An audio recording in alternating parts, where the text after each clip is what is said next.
So, today we will look into finding the pressure from the first Pavlov-Kirchhoff or the second Pavlov-Kirchhoff stress tensor. Although this is not essential for compressible hyperelasticity, however, for incompressible hyperelasticity these expressions will be helpful. For the sake of completeness, we will look into how to determine pressure. Okay. So, we have already seen the true deviatoric stress components of first Pavlov-Kirchhoff and second Pavlov-Kirchhoff stress tensor. Okay.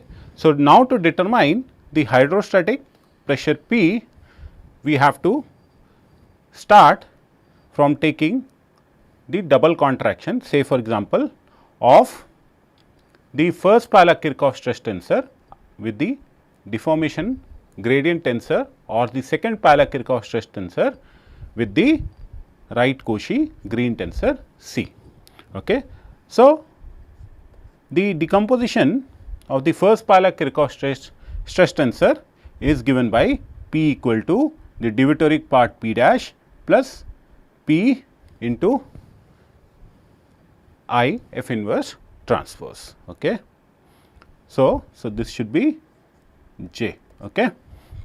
Now, if we take double contraction with the deformation gradient tensor on both the sides. Okay. So, this is double contraction we have taken from both the sides. Okay. So, this is what we get.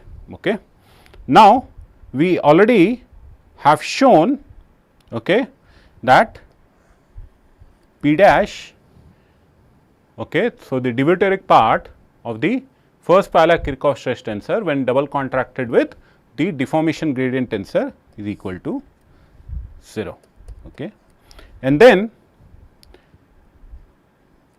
this first term on the right hand side is 0, and if I look into this term, okay, this is nothing but A double contraction with B, which is written as trace of A transpose B. Okay. Now, so my A I can identify as F inverse transpose and B as F. So, I can write P j transpose of F inverse transpose F, okay, which is nothing but equal to P j trace of F inverse F. Now, what is F inverse F? It is equal to identity, okay, and then I get P j trace of identity, which is nothing but equal to 3. Okay. So, from here I can determine the pressure as 1 by 3 J inverse the first Pavlov-Kirchhoff stress tensor double contracted with the deformation gradient tensor F. Okay. So, similarly, one can take the double contraction with the right Cauchy green tensor, okay, of the second Pavlov-Kirchhoff stress tensor, and then you can obtain the hydrostatic pressure P as 1 by 3 J inverse S contracted with C. Okay. So, that is how you can determine the hydrostatic pressure. Okay. So, this is, as I said earlier, will be helpful when you are dealing with incompressible hyperelasticity. Okay. But in this course, because we consider only compressible hyperelasticity, this will not be of much use, but for the sake of completeness we have derived these expressions. Okay. So, next we move to our important topic of objective stress measures. Okay. So, when we are discussing objectivity, we had defined an objective tensor S as one which under the superimposed rigid body motion transforms according to the following equation. And what is this equation? This is S tilde is equal to Q S Q transpose, where Q is the superimposed rigid body motion. Okay. Now, also we had shown that the Cauchy stress tensor was indeed an objective tensor, and then it transformed according to the relation given by equation number 154, which is sigma tilde is q sigma q transpose. Now, let us take the derivative of equation 154 with respect to time, that is we take material time derivative. Let us see what happens. Okay. Now, if we take the material time derivative of equation 154, on the right hand side we have sigma tilde dot, and then we have q dot sigma q transpose plus q sigma dot q transpose plus q sigma q dot transpose. We can clearly see that this expression, okay, is not equal to, okay. So, the material time derivative or sigma tilde is not equal to q sigma dot q transpose. So, we have two additional terms, this first term and this is the third term. So, because of the presence of these two terms, the material rate of the Cauchy stress tensor, okay, so which is sigma dot, okay, that is the material rate of the Cauchy stress tensor is not an objective tensor, or it is not an objective quantity. Okay. If it was indeed an objective quantity, it would have transformed according to relation which is given here, but did not. Okay. So,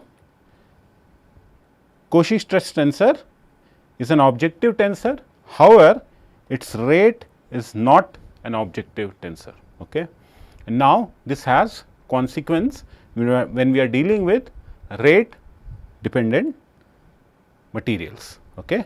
So, the constitutive response of many rate dependent materials are defined in terms of the stress rate and strain rates. For example, the rate of deformation tensor. Okay. So, if you have a rate dependent material, its response to the external loads, okay, over time will be expressed, okay, in terms of stress rates and strain rate, for example, rate of deformation tensor. Okay. And we know that Cauchy stress is the true stress. So, its rate, okay, we have to use for the constitutive response, but we also have seen from the previous slide that the rate of Cauchy stress is not objective. So, there will be dependence on the material frame. So, if there is superimposed rigid body motion, then there will be some spurious increment in the stresses just because of rigid body motion, which should not happen. Okay. So, now we have to deal with this situation. Okay. So, the constitutive models and the response these models generate must therefore be frame indifferent. Okay.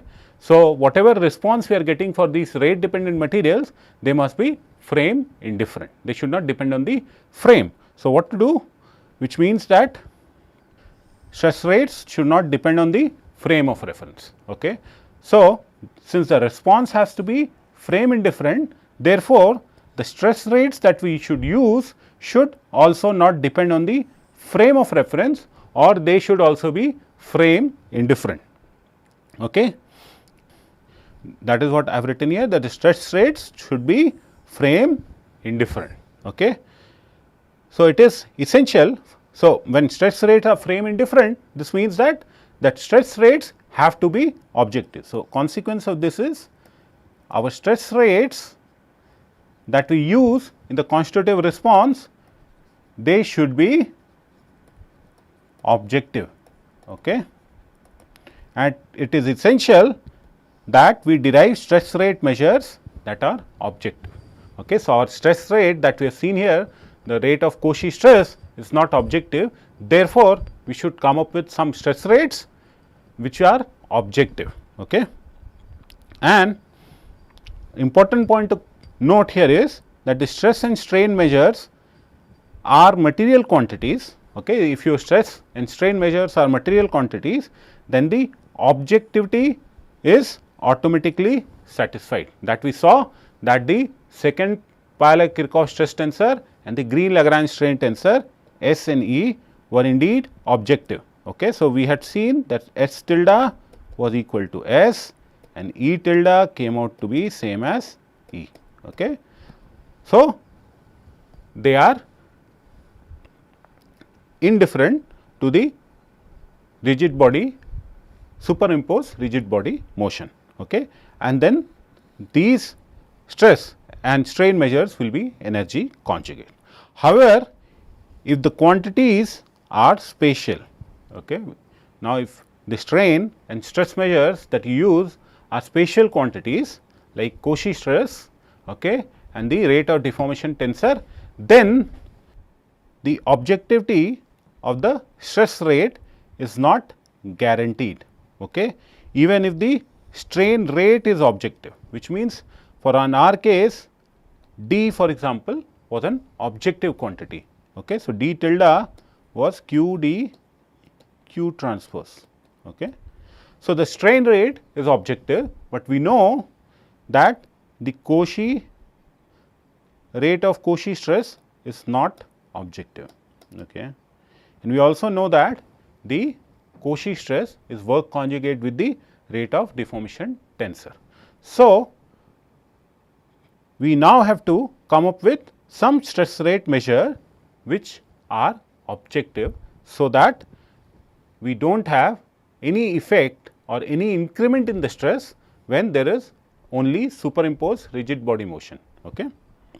So, there are two ways in which the objective stress rates can be derived. In the first way, we have the tensorial coordinate transformation method, and this is usually followed in standard nonlinear finite element textbook. Okay. For example, you can see the nonlinear finite element procedures book by Belichko, Liu and Moran. Okay. And these kind of procedure, they provide very informative and geometrical insight. Okay. You can get a lot of information and geometrical insight, and the second procedure is through variational principles, okay, from the strain energy density in the material, okay, which is expressed in terms of strain tensor, which is objective by its definition. Okay. So, you can express the strain energy density say for in terms of rate of deformation tensor, which it indeed is objective. Therefore, if you use variational principles, you will get a stress measure which is objective, but this is very mathematically involved, but it automatically ensures energy conservation, that is the work conjugacy requirement. Okay. You will see that in the first approach, the work conjugacy requirement is not entirely fulfilled, however, but in the second this is automatically fulfilled. Okay. Now, in the present course, okay, because this is not a full course on continuum mechanics, we only look into some of the objective stress measures which are derived using the first approach, which is the tensorial coordinate transformation. Okay. So, in the present course, we follow the first procedure. Okay. And there are numerous objective stress rates in continuum mechanics, and therefore, all of which can be shown to be a special form of Lie derivatives. So, if you remember what was Lie derivative? Lie derivative was you wanted to find the rate of a certain quantity, okay, which is spatial. Okay. So, if you wanted to compute the rate of a certain spatial quantity, what you did was first you pulled back that quantity to the material configuration, you took the material time derivative, and then you pushed forward this time derivative to the spatial configuration to get the rate of that particular quantity. Okay.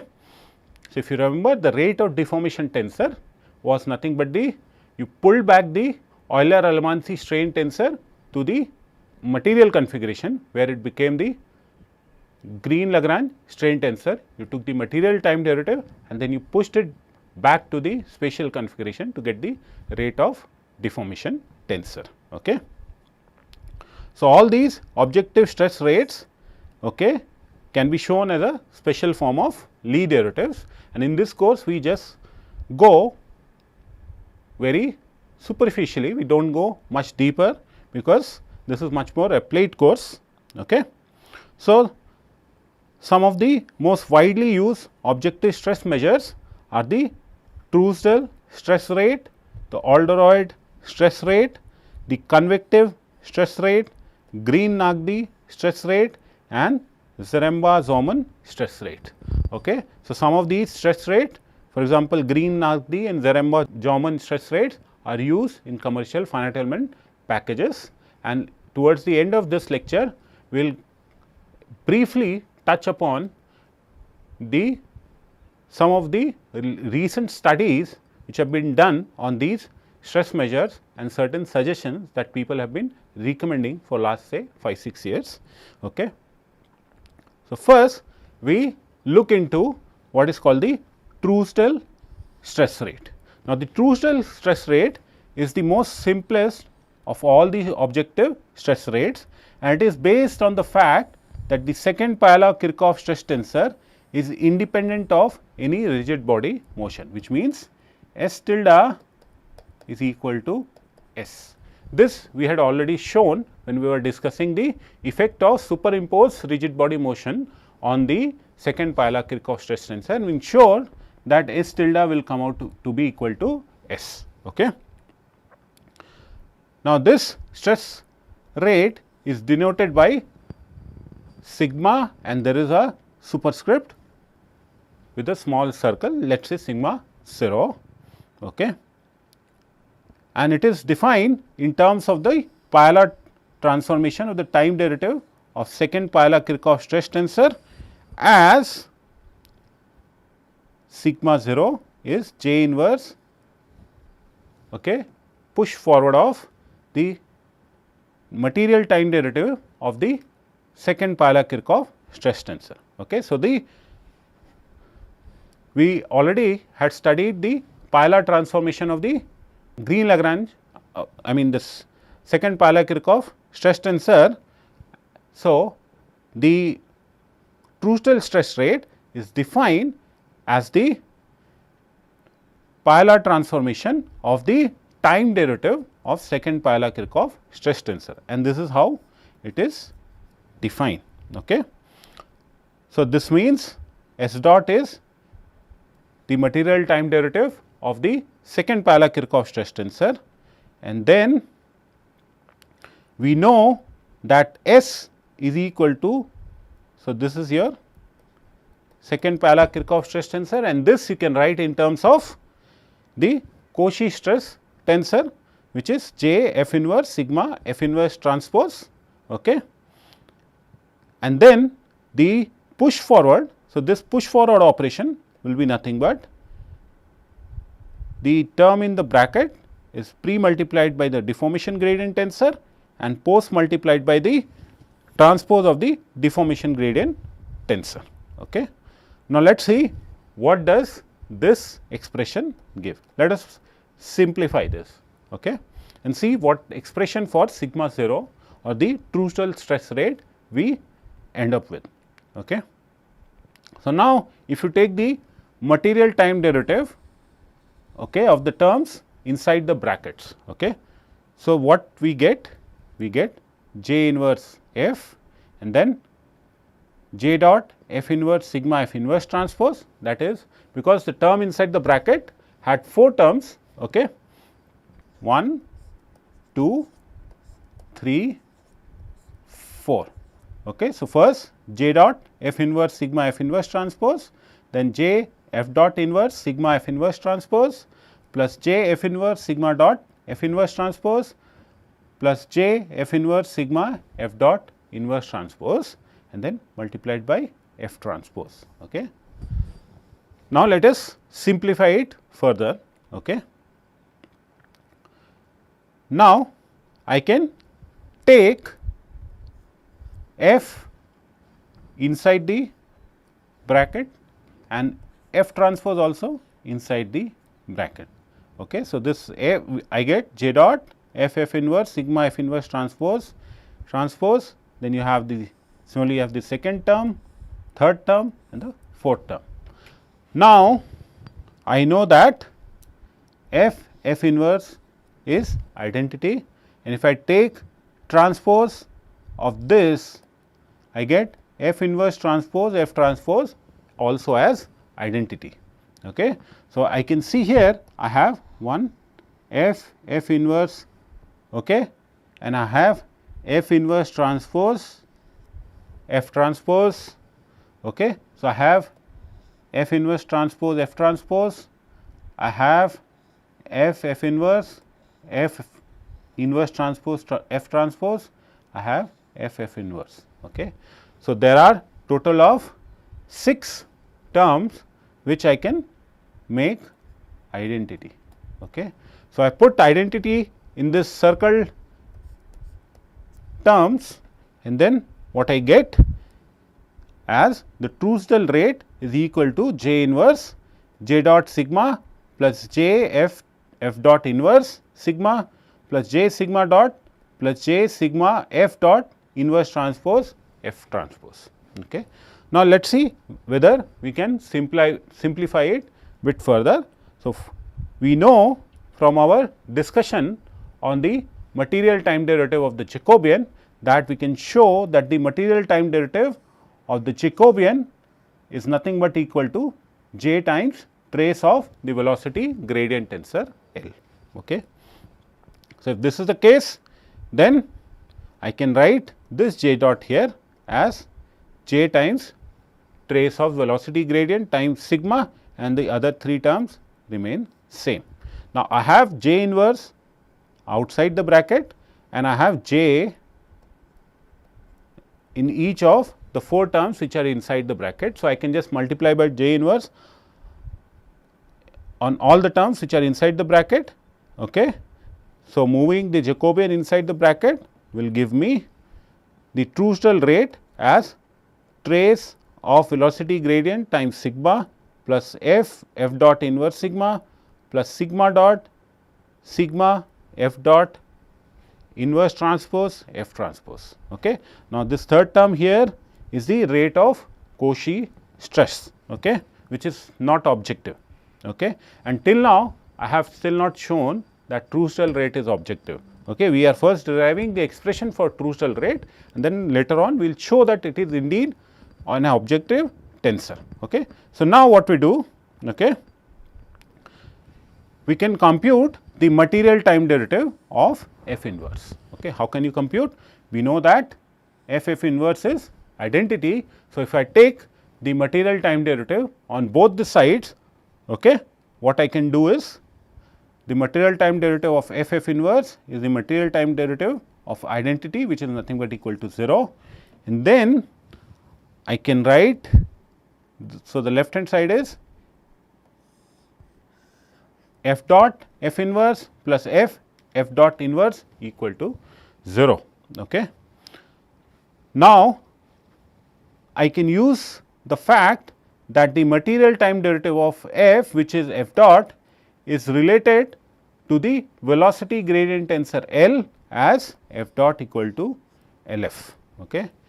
So, if I substitute F dot as LF here, I get LF F inverse F dot inverse equal to 0, okay, which means because F inverse is identity, I can get L plus F dot inverse equal to 0, and then I can get the inverse of the material time derivative of the deformation gradient tensor as minus of F inverse times velocity gradient tensor L.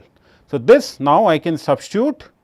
Okay. So, I can compute the transpose also, and now this I can substitute in my expression on the previous slide, okay, and I can get trace of velocity gradient times the Cauchy stress tensor minus F inverse L sigma plus sigma dot, okay, minus sigma L transpose F inverse transpose F transpose. Now, again F inverse is identity, and also F inverse transpose F transpose is nothing but again its identity. Okay. So, I can get the Truesdell stress rate as, so this is the Truesdell stress rate is nothing but the rate of Cauchy stress minus L sigma minus sigma L transpose plus trace of L into sigma. Okay. So, this is the Truesdale stress rate, and we claim right now that it is an objective measure, okay, which means sigma 0 is independent of the frame of reference, or it is frame indifferent. Okay. So, now let us show that Truesdale stress rate is an objective tensor. Okay. So, when we say I have to show a certain quantity, okay, say a second order tensor is an objective tensor, what I mean is under superimposed rigid body motion Q, the tensor should transform according to S tilde is Q as Q transpose. Okay. So, this means that the Truesdale stress rate should transform according to following relation, which is given by equation 160 under rigid body motion. Okay. So, what we do first is we begin by writing equation 159 in the rotated configuration. Okay. So, we just put a tilde over our previous expression. So, our expression was sigma 0 equal to sigma dot minus L sigma minus sigma tilde L tilde transpose plus trace of L tilde sigma tilde. Okay. Now, I can, okay, sorry, this is not tilde. So, this is the expression for the Truesdale stress rate, and now under superimposed rigid body motion, let equation 161 give you the Truesdale stress rate. Okay. Now, we had earlier shown that the Cauchy stress under rigid body motion transforms according to relation Q sigma Q transpose. Okay.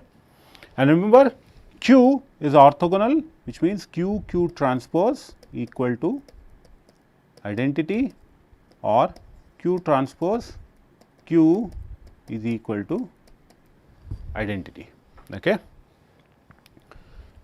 Which means, and also we have shown that the material time derivative of the Cauchy stress tensor is Q dot sigma Q transpose plus Q sigma dot Q transpose plus Q sigma Q dot transpose. Okay. And if you remember from our discussion on objectivity, that the velocity gradient tensor in the, after applying the superimposed rigid body motion, was given by Q L Q transpose plus Q dot Q transpose. So, we had shown that L, the velocity gradient tensor L, is not an objective quantity because of the presence of this term. However, we just recapitulate this equation. Okay.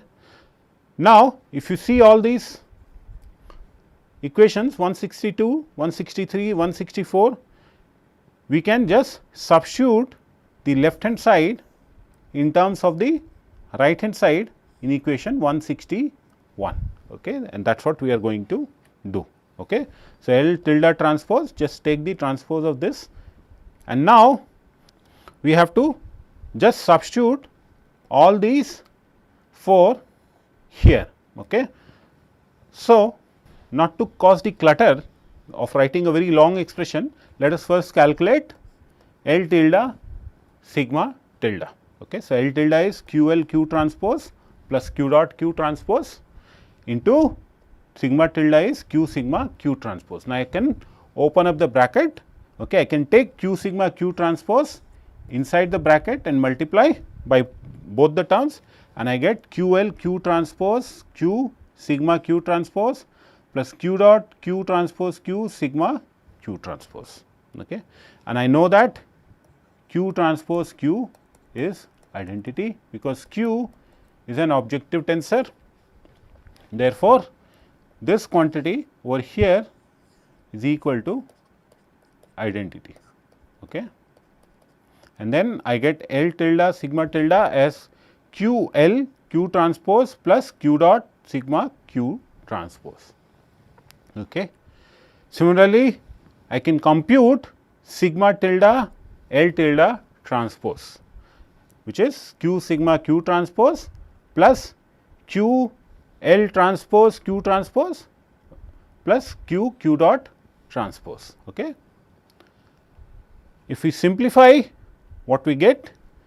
Sigma tilde L tilde transpose as q sigma L transpose q transpose plus q sigma q dot transpose. Okay.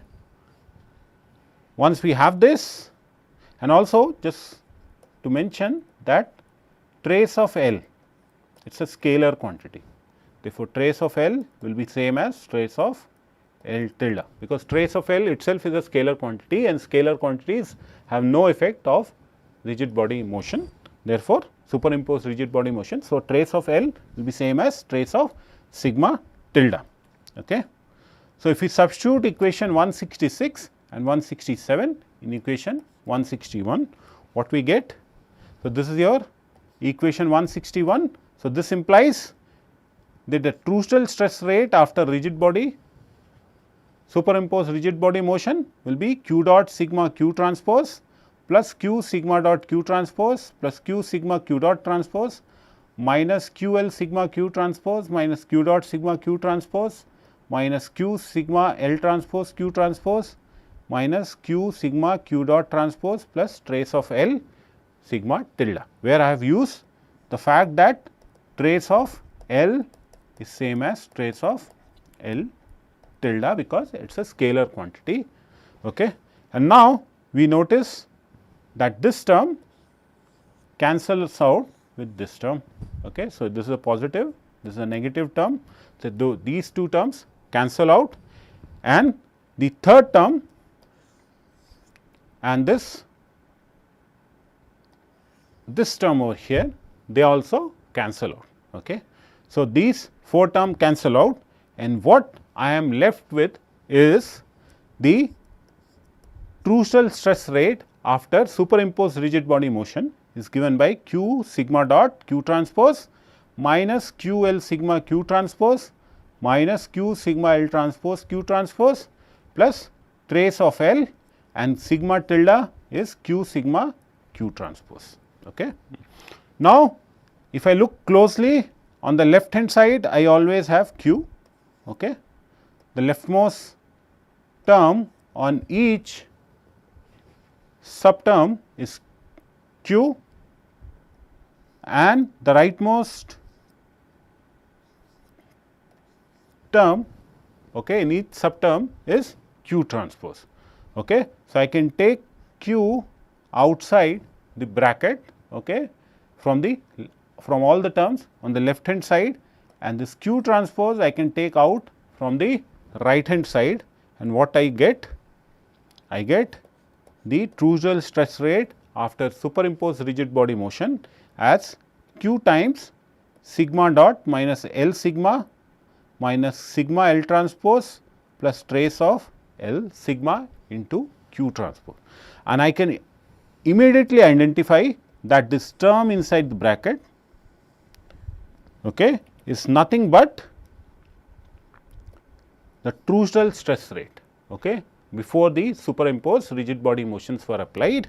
Therefore, if I substitute it here, I get the trucial stress rate after superimposed rigid body motion is equal to q times the trucial stress rate into q transpose. Okay.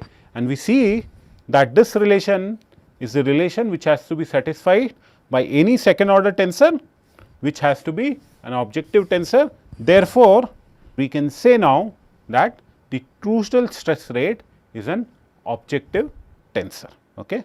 So, we have derived one of the objective stress measure, which is the trucial stress rate. We have derived this expression, and also now we have shown that indeed the trucial stress rate is an objective quantity. Okay. So, there will be no effect of superimposed rigid body motion. Okay.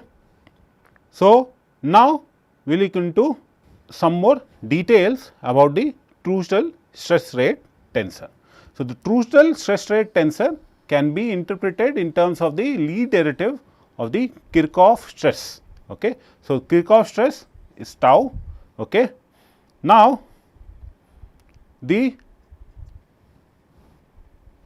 J times Truesdell stress rate is the Lie derivative over the current deformation of the Kirchhoff stress, okay, which means here I can write J sigma 0 as tau 0.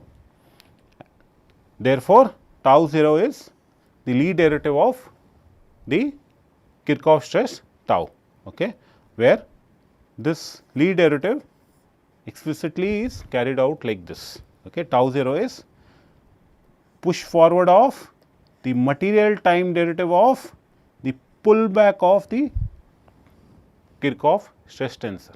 Okay. So, this is the pullback,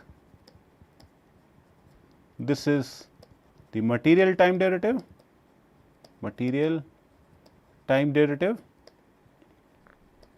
and this is the push forward. Okay. Okay. So, the Truesdell stress rate, okay, can be treated as a Lie derivative of the Kirchhoff stresses. Okay. So, here the second parallel Kirchhoff stress tensor we know is nothing but the pullback of the Kirchhoff stress tensor, which is explicitly written as F inverse tau F inverse transpose. Okay.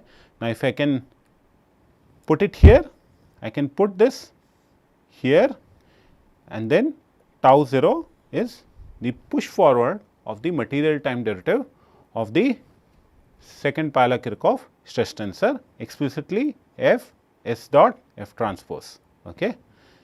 So, and S dot is nothing but d by dt of F inverse tau F inverse transpose and then F transpose. Okay. So, if we follow a similar process that we did for the Cauchy stress tensor, we can also show that the Truesdell rate of the Kirchhoff stress tensor. Okay. So, earlier we derived the Truesdell rate of the Cauchy stress tensor sigma 0. Now, if we follow a similar procedure, we can show that the Truesdell rate of the Kirchhoff stress tensor tau 0 is given by the material time derivative of the Kirchhoff stress tensor minus L tau minus tau L transpose. Okay. So, this you can show. Okay. So, now let us move on to some other stress measures, because Truesdell stress measure is not the only objective stress measure. There are some other types, and the first one is the Alderoid stress rate. This is another stress measure, and if this can be derived, okay, so this is denoted by this symbol, and this can be derived in terms of the Lie derivative of the Cauchy stress tensor. So, this is the Alderoid stress rate is nothing but the Lie derivative of the Cauchy stress tensor. Okay. So, what it means is you pull back the Cauchy stress tensor in the material configuration, take the material time derivative. So, this is a pullback, okay, to the material configuration, then you take the material time derivative and then you finally push it forward. So, this is the push forward. So, first you do the pullback, you carry out this material time derivative and then you push forward to the spatial configuration to get the Alderoid stress rate. Okay. So, the pullback is F inverse sigma F inverse transpose, and then push forward, then you have the material time derivative, the push forward is F times the material time derivative of the pullback of sigma times F transpose. And if you carry out, so in Truesdell rate we have already shown how to compute, okay, these kind of expressions. So, okay, all you need to do now is take the material time derivative inside. So, you will have 3 terms and then you do a similar procedure that we did for the Trussell stress rate, and then finally, you will arrive at the following expression for the Alderweireld stress rate, which is given by equation 170. Okay. So, the next rate is the convective stress rate. Okay. So, if we carry out the pull back and the push forward operations with F transpose, F inverse transpose. Okay. In the previous, in the Alderweireld, instead of the usual, we do it with F transpose, F inverse transpose, then we get an objective stress rate tensor, which is called the convective stress rate, and this is the expression. And if you carry out this operation, okay, so if you just do these operations, what you will get is the following expression, which is given in equation 171, and this is called the convective stress rate. Okay. The next one is the Green-Nagdi stress rate. It is used widely in many of the commercial packages. Okay. And now, in this convective stress rate, if this rate, the stretch component of the deformation gradient tensor F is ignored, which means that if you take the deformation gradient tensor is nearly equal to the rotation tensor R, orthogonal rotation tensor R, then we get what is called the Green-Nagdi stress rate. Okay.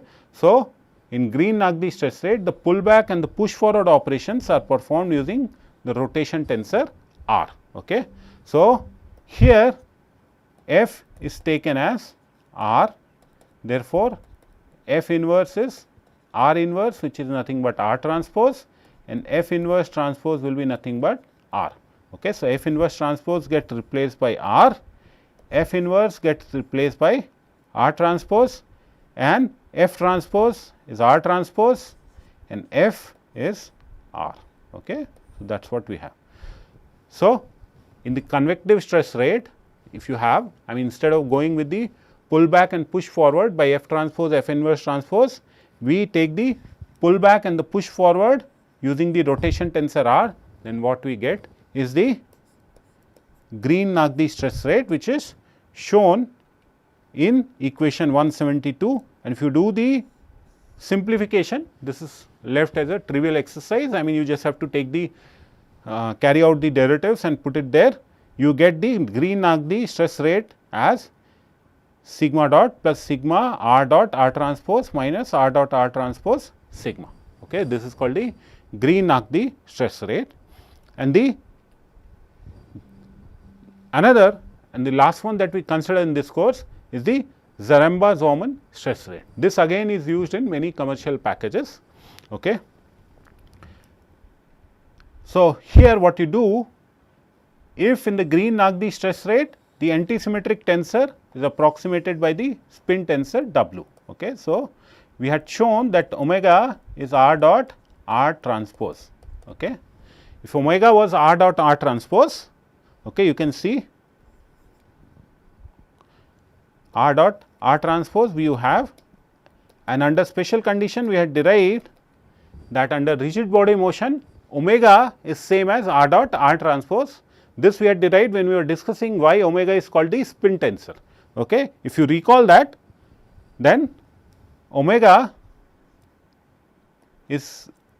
replaces R dot R transpose, and then the rate that we get is called the Zaremba-Zollman stress rate given by equation 173. Okay. So, these are the 5 different stress rates that are commonly used. Okay.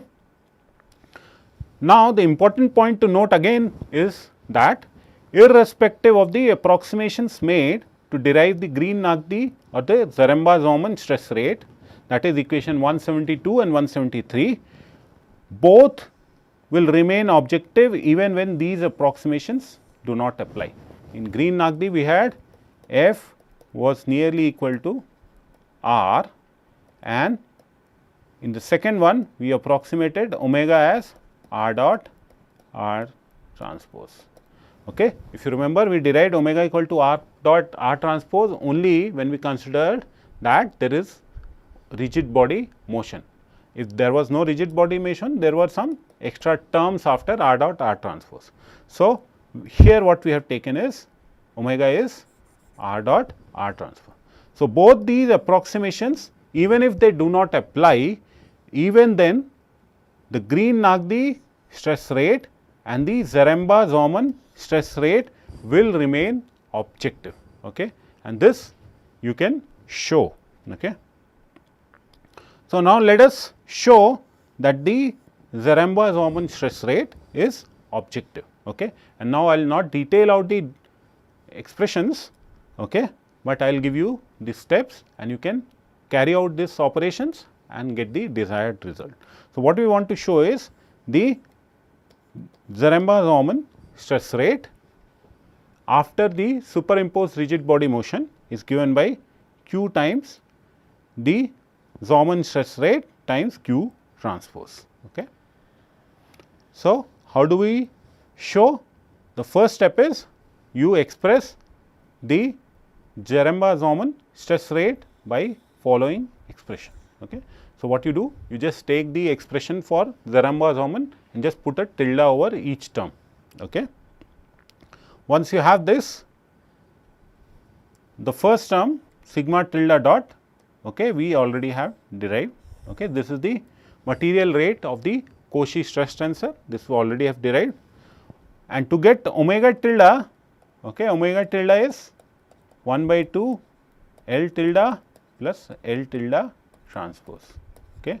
So, L tilde is QL transpose Q dot plus Q dot Q transpose, L tilde transpose is QL transpose Q transpose plus Q dot transpose. Okay. Therefore, in step 3 I can compute omega tilde, which is the symmetric part of the velocity gradient tensor, and then I can compute omega tilde using these two expression for the velocity gradient tensor, okay, after superimposed rigid body motion. Once I have calculated this, I can substitute omega tilde from step 3 and sigma tilde dot from step 2 in this expression over here. Okay. I can substitute it here, and then finally, I will come to this expression, okay. And then this term inside I can identify it as the Zoman stress rate. Okay. So, I will be able to show that the Zaremba-Zoman stress rate is indeed an objective tensor. Okay. So, this I leave it to you as an exercise. Okay. You can follow these 4 steps, it is very easy to show. Okay. There will be long expressions, but you can, and all everywhere you just use this condition that Q transpose equal to identity or Q transpose Q is equal to identity. Okay. So, using similar procedures you can show that the Alderete stress rate, the convective stress rate and the Green-Nagdi stress rates are all objective quantities, okay, and this is left for you as an exercise, okay, and very easy to show for all these quantities, okay, except for Green-Nagdi, where you have to use the fact that R R transpose is identity. So, to get R dot, you have to take the material time derivative of R R transpose is identity, and then from there you derive R dot. Okay. That is the only hint. The other two are very simple to do. The third one, this particular help that I am giving you, you can use. Okay. So, finally, we come to the last part of this module on kinetics, okay, which is the some of the observation or some of the work that I think you guys should know. Okay. So, there are in last some 10 years a lot of papers have come, a lot of literature has come which discusses what are the implications of various objective stress measures in commercial finite element codes. Say for example, when I looked into the Abaqus 6.6 manual which is available online, okay, there what they say is that if you are using Abaqus standard, which means the implicit Abaqus, okay, and if you choose a solid element which is continuum, okay, like you use 8 noded brick element which is a solid element, and if you choose a constitutive model which is all inbuilt models which are there in Abaqus or any user defined material model, then the objective stress rate they will use is the Zaremba-Zauman or simply the Zauman stress rate. Okay. If you use any structural elements like shells, membranes, beams and stresses, the Green-Nagdi stress rate is used. Okay. On the other hand, if you are using Abaqus explicit, where no Newton-Raphson method is used for the solution, okay, for example, in high velocity impact fracture kind of problems, then for solid elements, okay, for all material models except viscoelastic, brittle, cracking and in VU mat, okay, except for all these 3 cases, they use Zauman. Okay. For solid continuum, for viscoelastic, brittle cracking and in the VU mat subroutine, the Green-Nagdi stress rate is used. Okay. And for structural elements like shells, membranes, beams and trusses, for all inbuilt and user defined materials, the Green-Nagdi stress rate is used. Okay. So, you can see Abaqus as per version 6.6, there are current versions also. So, but what I am stating is in the previous version they use either Zauman or the Green-Nagdi stress rate. Okay. So, you can check in the current manual of Abaqus what kind of stress measure are being used. Okay. Now, as I said, there have been some studies on how these stress measures cause problem in certain kind of simulation.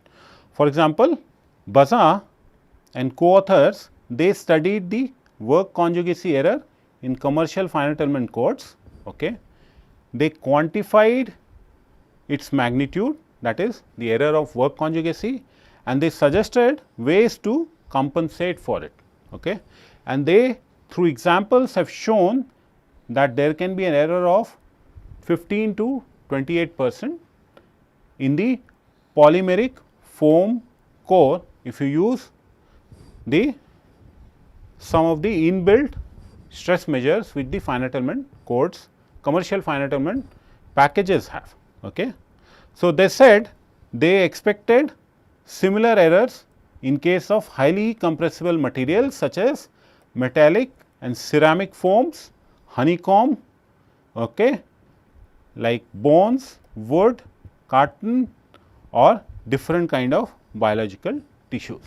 So, what the implication of this study is, if you are using a commercial package, okay, with their inbuilt objective stress measure, then if you have these kind of materials which they have stated, then you can expect that your results will not be accurate.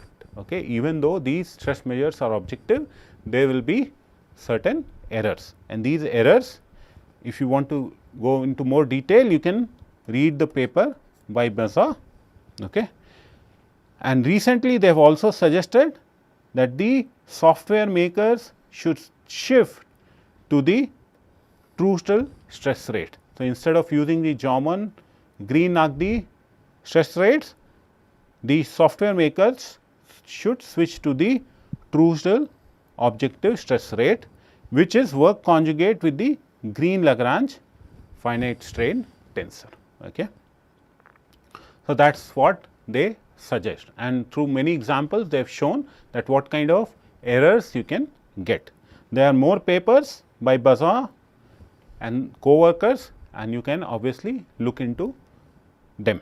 Okay. So, Gambee-Riccio in 2016, he studied the consequence of using the Zauman stress rate in finite element codes, and he showed that there are many spurious fluctuations in various stress states, okay, when you are using the Zaremba-Zauman stress measure. Okay. So, again you can go through this paper and have a understanding. Okay. In 2017, Ovechnikova presented a paper, okay, where they have studied a number of objective stress measures which are available in ANSYS, and they show that there are certain stress measures which are present in ANSYS, but a certain different the results that are obtained can only be obtained by a different stress measure, okay, which is not actually mentioned in their manuals. So, such a kind of reference is made in this particular paper of Ovechnikova in 2017. So, this paper also I suggest you can read, and there are many papers by Baza and co-workers which detail out the effect of different stress measures. Okay. So, as I said here, as per their suggestion, their observation, the Truesdell stress rate is the most accurate one, and the software makers should use it. And also in some of the papers they have shown, if you are using a commercial package where the stress measures like Jaumann and Green-Nagdi are used, what you can do to compensate.